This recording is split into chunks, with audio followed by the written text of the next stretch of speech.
కొర్నేలీ, నీ ప్రార్థనలను ధర్మ కార్యములను దేవుని సన్నిధికి చేరినవి యొప్పేకు మనుష్యులను పంపి పేతురును పిలిపించుము.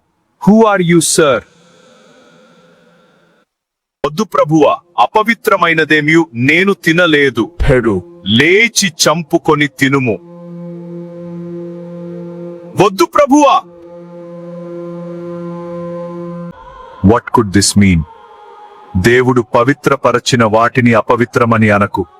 పేతురు దర్శనమును గూర్చి ఆలోచించెను.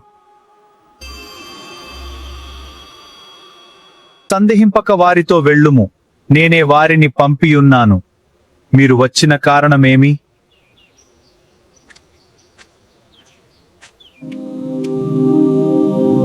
కొర్నేలి నిన్ను తన ఇంటికి ఆహ్వానించెను.